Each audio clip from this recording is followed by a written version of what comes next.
A young server at a coffee shop helped a lost single dad, not knowing he was a very rich company boss. "Excuse me, sir," a person at table 4 said sharply, her voice loud over the soft background noise of the shop. "Your daughter has been standing on that chair for 5 minutes." It was unusually full that Thursday afternoon in the comfy Portland place, known for its warm, sweet coffee and old leather chairs. Behind the counter, Lena Harper, 24, with blonde hair and calm despite the crowd, looked up from setting out baked goods. Her eyes saw a man in his late 30s, his suit wrinkled, his face tired. He gently reached for the small girl next to him, but she didn't react, instead looking out the window, her fingers drawing make-believe shapes on the glass. Lena stepped forward, moving gently. She knelt beside the girl, ignoring the annoyed whispers nearby. The girl, maybe 6, was moving her hands in clear shapes. Lena used sign language softly. "What would you like to drink?" The girl turned, surprised, her wide blue eyes meeting Lena's.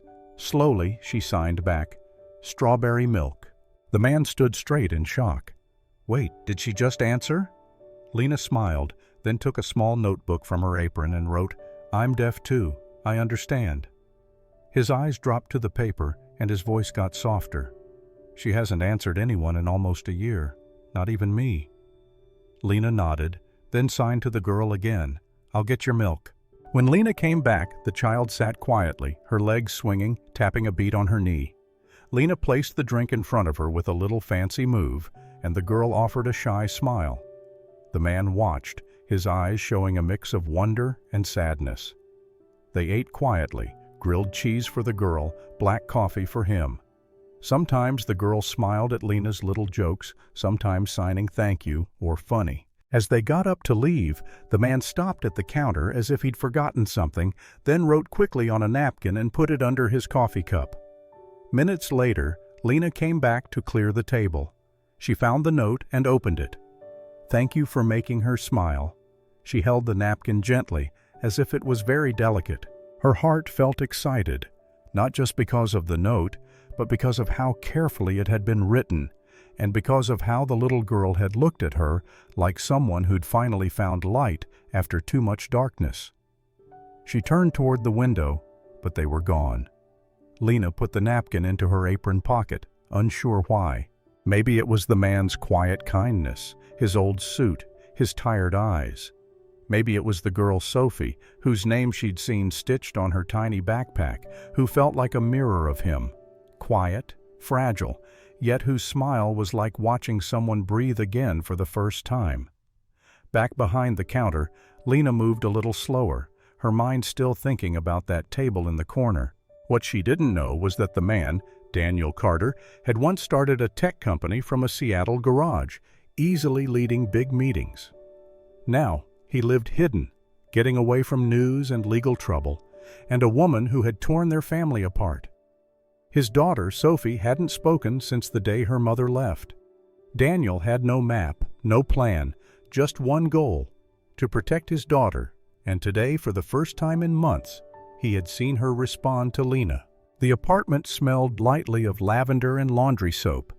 Located above a flower shop on Portland's east side, Lena's home was small but comfy, with yellow walls and handmade curtains fluttering in the breeze.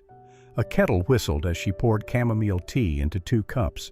Her 16-year-old sister, Lily, sat on the couch, surrounded by textbooks and bright markers, her hearing aids resting beside her. Like Lena, Lily was deaf, but her world was brighter, not as troubled by quiet. Lena handed her a cup and signed, "You need sleep, not more history." Lily smiled slyly. "You need less worry. I'm fine." Lena smiled back, though tiredness made her look weary. Between cafe work, medical bills, and late rent, she felt like she was living in a risky way every day. She had once dreamed of becoming a teacher for deaf children, but Lily needed her, so she worked quietly, steadily.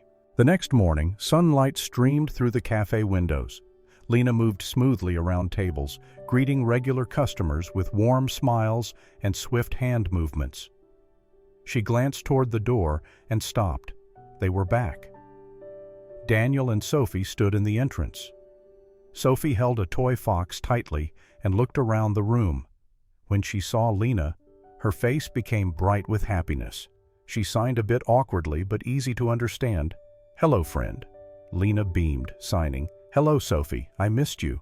Daniel looked a bit more rested, though still busy in thought. They settled at their usual table, and Lena brought over strawberry milk without asking. "Did she say friend?" Daniel asked, surprised. "She did," Lena replied via her notepad, adding a wink. "I'm surprised and thankful," he said. "I'm Daniel. I guess you already know Sophie." Lena nodded and wrote, "Lena, nice to meet you properly." Daniel looked around, then bent a little closer. "I told Sophie, we're on vacation. Truth is, I'm taking time off, trying to reset." Lena nodded again, understanding that everyone had something they were running from, even if they never said it aloud.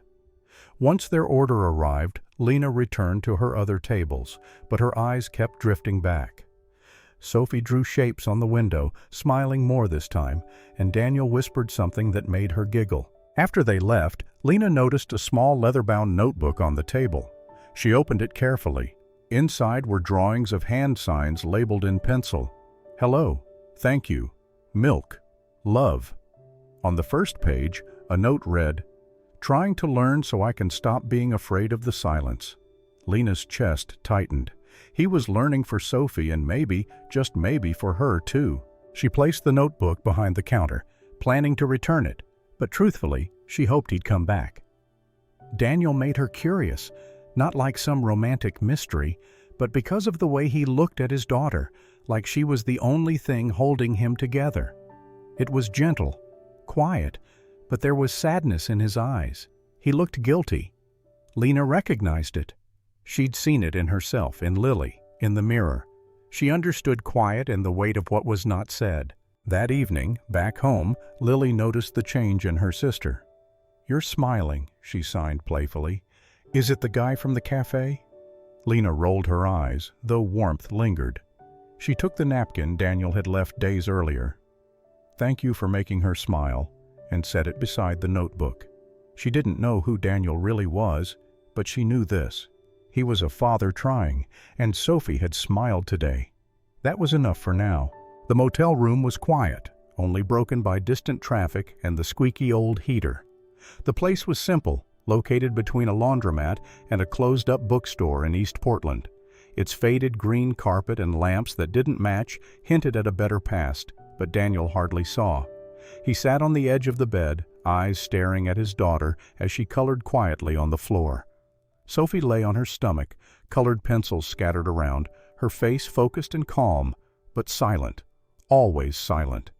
Daniel breathed out slowly and ran a hand through his hair.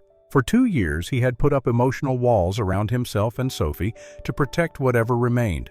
After winning the right to care for Sophie from Eliana, a battle that showed she cheated, lied, and didn't care enough, he had taken Sophie out of Seattle. His win felt empty, his daughter still hadn't spoken, and he wondered sometimes if she ever would. His phone buzzed. 3 missed calls from his lawyer. Eliana was saying she'd try to get Sophie back in court again. She wanted Sophie back, not for love, but for power and attention. Daniel could still hear her voice, smooth and mean. "You're acting like the sad dad. You don't know how to raise a child." He glanced at Sophie, lightly coloring the sky in her drawing. She was his world, and yet he felt he was letting her down. Later that afternoon, needing groceries, Daniel took Sophie to a small shop on Hawthorne Avenue.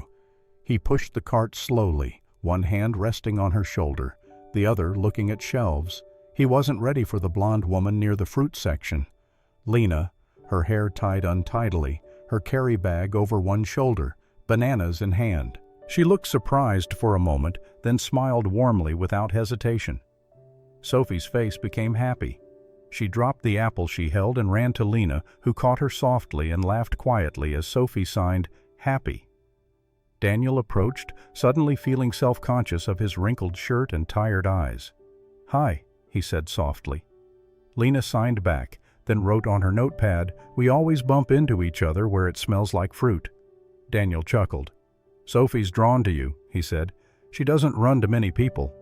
Lena glanced at Sophie, acting out a fun dance move between apples and oranges. "Would you like to walk with us?" Daniel asked after a slight pause.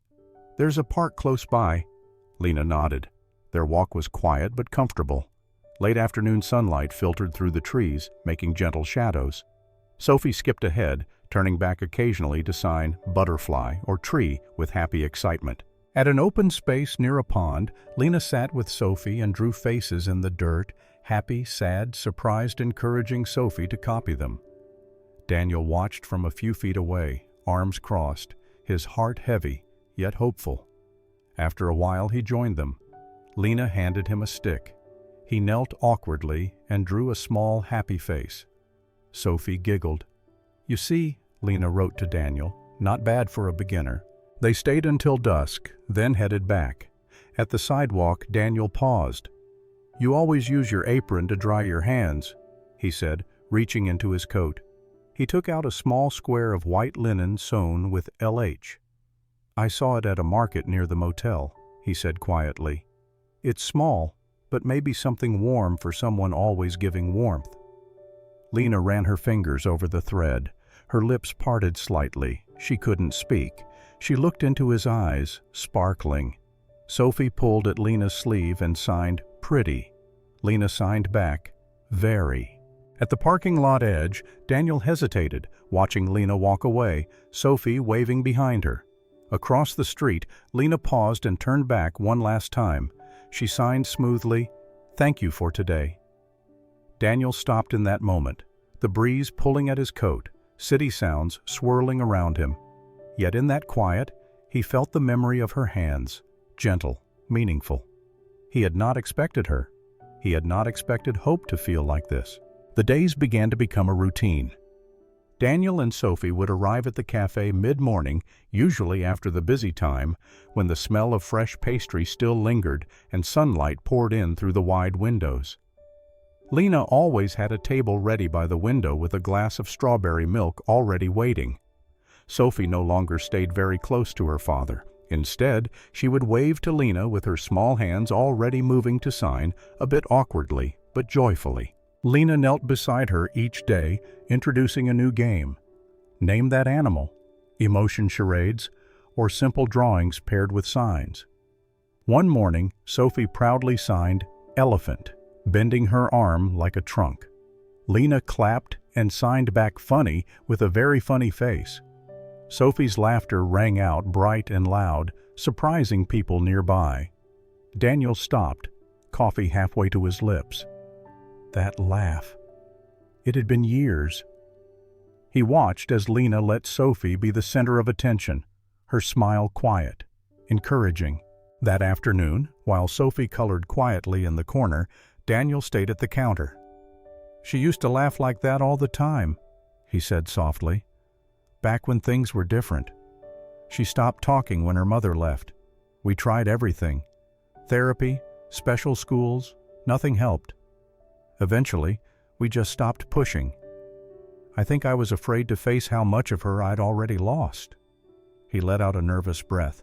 "They say kids are tough, but maybe they just get good at hiding their problems." Lena didn't write anything in response. She simply reached over and gently touched the back of his hand twice, her way of saying, "I understand." He looked at her fingers, then at her. "What about you?" he asked. She thought for a moment, then wrote, "I wanted to be a teacher for deaf kids, but dreams cost money, and my sister needed me more." Daniel read the words slowly. "You'd be amazing." Lena blushed and turned away, acting like she was tidying the napkin holder. That evening, after the cafe closed, Lena helped Mara, the older woman who owned the cafe, with checking stock. Mara sighed at the electricity bill. "Another late notice," she mumbled. "I swear these companies raise the rates just to bother us." Lena didn't respond. She just swept the floor a little longer, as she always did. What she didn't know was that Daniel had heard that short talk earlier. And the next morning, when Mara opened her email, she found proof that showed the bill had been paid in full. No name, just a note. "Thank you for giving us a place to laugh." Lena found the note taped beside the espresso machine. She read it twice, then quietly folded it and put it into her apron pocket. She didn't say a word, But her eyes were brighter when Daniel and Sophie walked in that morning. Sophie greeted her with a happy wave and immediately started a new sign Lena had taught her the day before. Lena responded with a smile and handed her a small envelope filled with animal flashcards she had drawn by hand, each one colorful, playful, and labeled in both English and sign. Daniel watched from the booth, his coffee forgotten. He saw Sophie's comfort, her happiness, the way she now used sign language easily and surely. It was like seeing the sun after a long, dark time. Lena, in turn, found herself watching Daniel too, not just the way he looked at Sophie, but the way he listened to Lena, the way he always met her eyes when she signed, the way he never interrupted her quiet. Still, fear lingered. He was kind but closed off. And she? She was just a server with a device to help hear, a dream waiting to happen, and a tiny apartment above a flower shop. That night, after closing, Lena stood by the window folding napkins. Outside, the city glowed softly in the dark. She held the little note in her fingers again, rereading Daniel's words. She wondered if he ever knew how little she had, how much she gave to manage to live. Would he still come back? She put her hand gently on her chest and said words she couldn't hear herself. Maybe the storm did not come with thunder or lightning. It arrived quietly, through a knock on the motel door and a man in a neat suit holding a large paper envelope. Daniel opened it with shaking hands, his eyes reading the paper quickly before he dropped it to the floor like it was hot. An official court paper for family matters, sent by Eliana Taylor, Sophie's mother. She had found them. That night, Daniel sat on the edge of the motel bed, his phone dark in his palm. Sophie was asleep beside him, her breathing soft, her arms curled around her toy fox. He watched her chest rise and fall, steady as the ache in his ribs. Eliana. Just her name made his jaw tighten. She hadn't cared when Sophie stopped speaking, didn't stay overnight at the hospital after Sophie had fallen ill, didn't return even once after packing her bags and leaving with the man who got her art. And now she wanted her daughter back, ready with lawyers and pretty lies, trying to get back what she left. Daniel pressed the phone to his ear but hung up before it rang. He couldn't talk to his lawyer yet, not before he understood what was happening. The next day he took Sophie to the cafe as if nothing had changed. Lena was already there, setting up flower jars on each table. When she saw Sophie, she waved and signed, "Welcome, sunshine." Sophie signed back, giggling. Daniel tried to smile, but it was stiff. They sat in their usual booth. Lena brought over a plate of banana bread and 2 drinks black coffee and strawberry milk, as always. She could feel something off in Daniel's manner. His hands moved restlessly, his eyes kept moving. After Sophie wandered to the small reading corner, Daniel looked at Lena and spoke quietly. "She's trying to take her back," he said, his voice tense. "Her mother, Eliana." Lena's forehead wrinkled. She wrote quickly on her notepad, "How?" Daniel explained in short, sharp words, court paper, court date, challenge for care. He didn't say Elena's name more than once. Lena read every word with an increasing sadness in her heart. When he finished, he pulled something from his coat pocket, a small, soft bag. He placed it on the table and pushed it to her. Lena hesitated before opening it.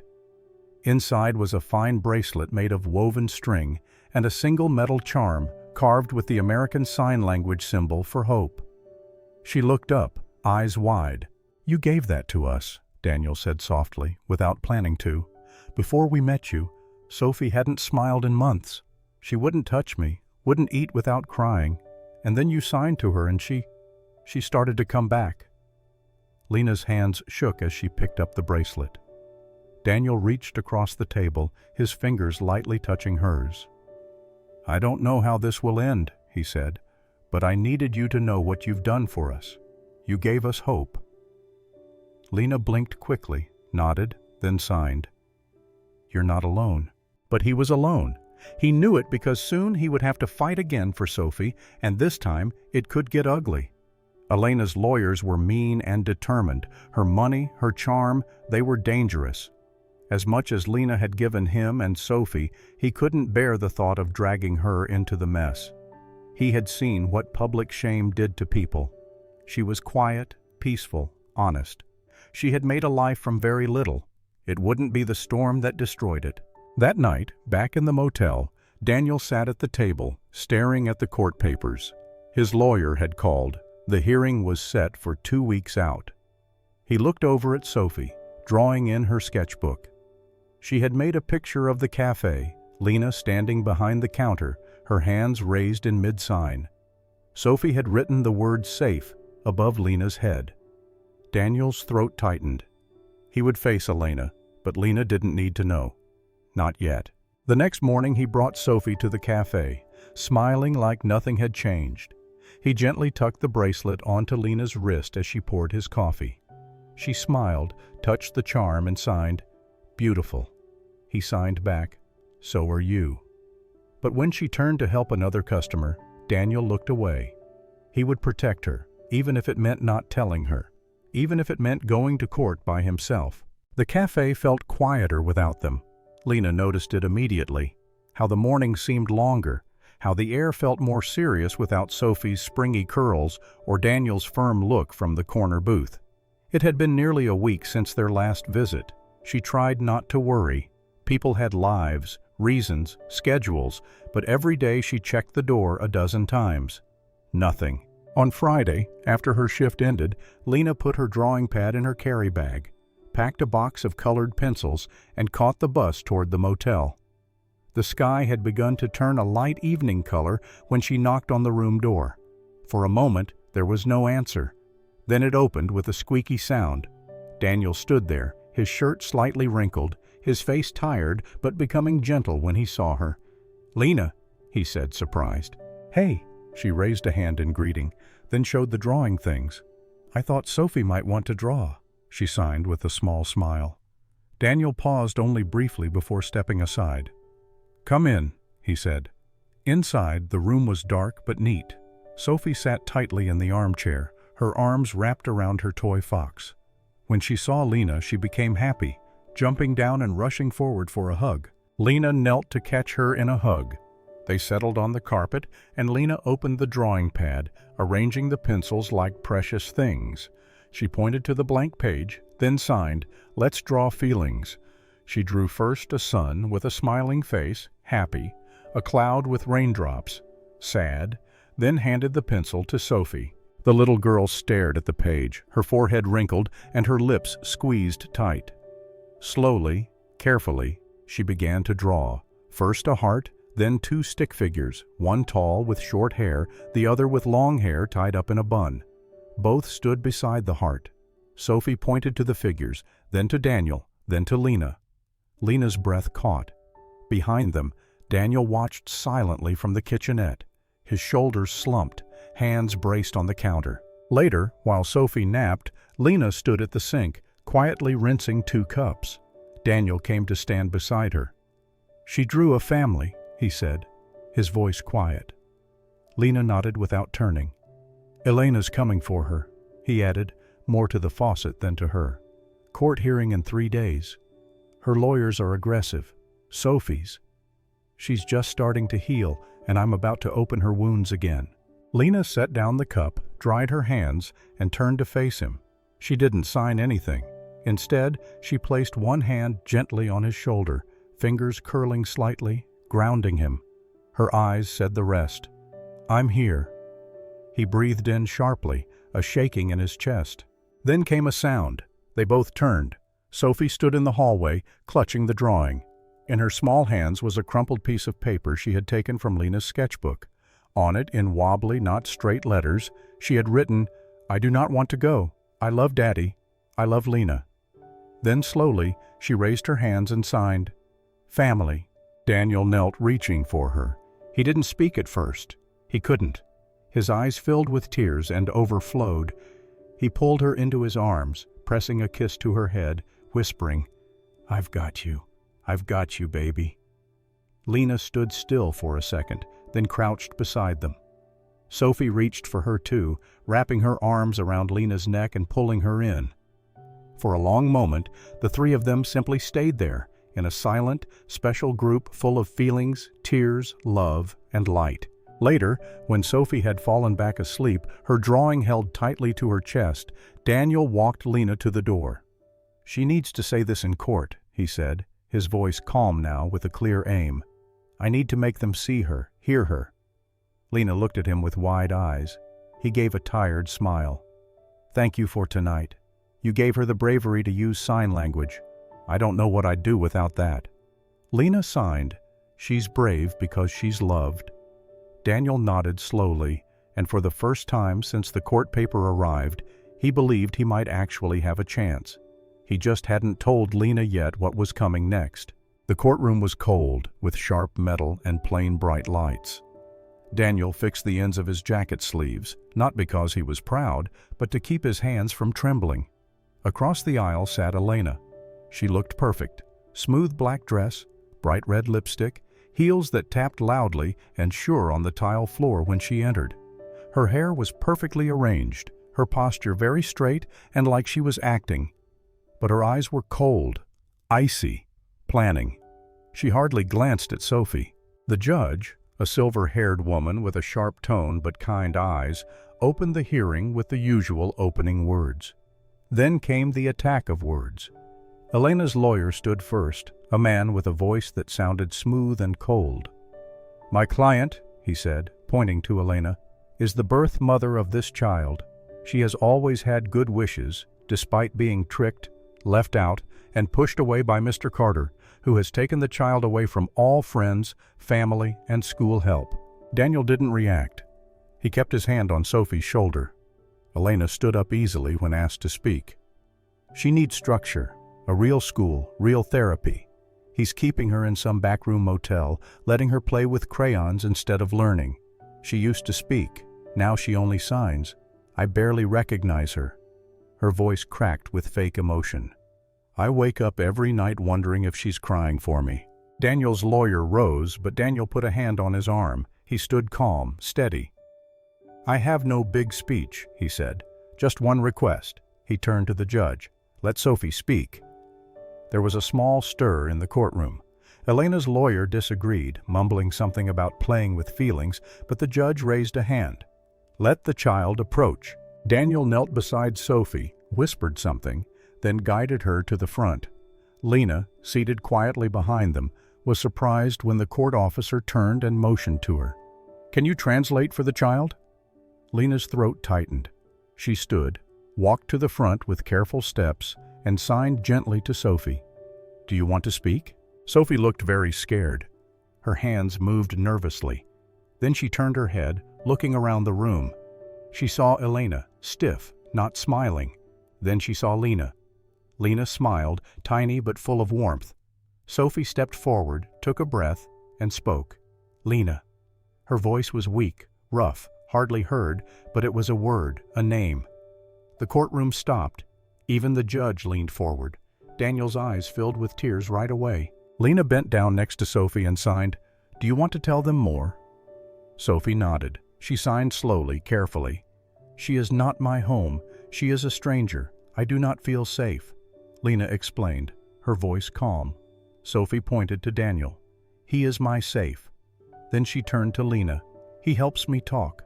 I feel loved. I feel seen." The judge raised a hand. "Ms. Harper, please translate word for word."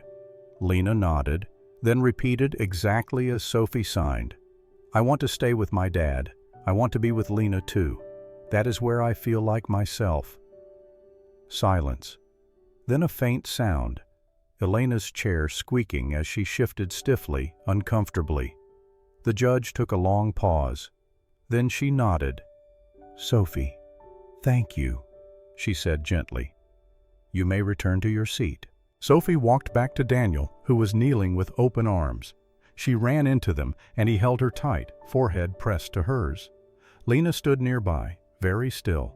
Then Daniel reached out and took her hand. He turned to her, whispered, "You gave her a voice, and you gave me something I never thought I'd have again." She blinked quickly, squeezing his hand back. After a long thinking time, the judge spoke. Given the child's wishes, her clear comfort and progress in talking under Mr. Carter's care, and the birth mother's lack of real presence before this case, I give full care to Mr. Daniel Carter." A shock went through the audience. Eliana didn't argue. She stood, fixed her coat, and walked out, her heels clicking against the floor, her face impossible to tell what she was thinking. She never looked back. Daniel stayed in his seat for a moment, arms around Sophie, tears flowing down his face. Lena stood nearby, very still. Then Sophie looked up, smiled, and signed one simple word: family. And Lena, through her blurry vision, signed it back.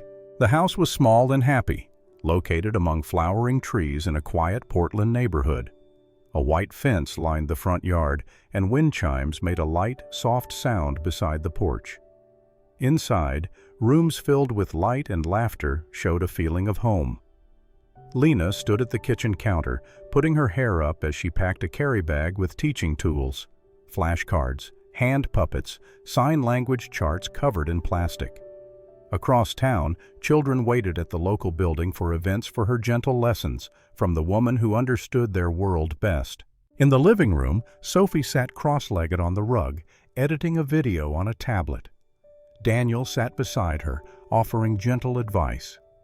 On screen, Sophie signed a poem she had written with Lena's help. "Family is the place where hearts are heard." Soft music played under her smooth hands, no voice needed. Her confidence said a lot. Lena entered just as the video ended. She paused, watching them from behind. Daniel turned, smiled gently, and patted the couch.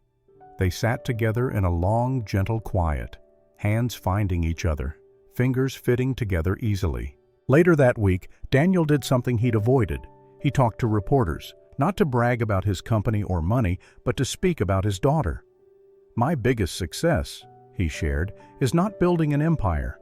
It's learning to understand without hearing. My family taught me that." He didn't name Lena, but she was in every photo. The quiet woman with gentle eyes, Sophie staying very close to her side. One afternoon, as sunlight started to go down, a car pulled into the driveway. Sophie, coloring on the porch, looked up and stopped. Eliana had returned. She stepped out calmly, no makeup, no fancy clothes, just a soft sweater, loose pants, and a small paper bag in hand. Her face, though tired-looking, held something softer now, something almost normal and caring. Daniel opened the door, silent. "I'm not here to fight," Eliana said softly. "I just wanted to say something to Sophie." Inside, Lena had leaned beside Sophie, who held her arm tightly, eyes big.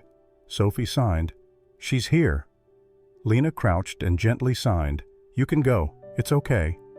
Sophie hesitated, then nodded and stepped outside. Eliana knelt on the porch as Sophie approached. The little girl waited, silent, ready. Elena's voice trembled. "I don't know if you'll understand yet, but I need to say this. I left you because I thought I wasn't good enough. I thought you didn't need me. I was jealous because you'd grown strong without me." She paused, tears in her eyes. "But I see now you didn't need a perfect mother. You needed love, and I didn't give it." From the bag, she took out an old photo of her and Sophie before everything fell apart. Sophie stared at it for long seconds. Then she signed, "Thank you for coming back to say that." Eliana looked up, quiet tears falling. Her gaze found Lena standing just inside the door, peaceful, understanding. Elena's voice became firm. "Thank you for loving her, for raising her when I didn't. I hope you and Daniel find the happiness I couldn't give. You deserve it." Lena said nothing, but her quiet held kindness. She nodded slowly, offering the only gift she could: forgiveness. Eliana stood, feeling less burdened than before, and drove away without looking back. A few days later, the three of them went to the park, the same place Lena had once drawn in the dirt and taught Sophie her first signs. Daniel tossed a ball to Sophie beneath a cover of trees. Her laughter sounded loudly across the grass.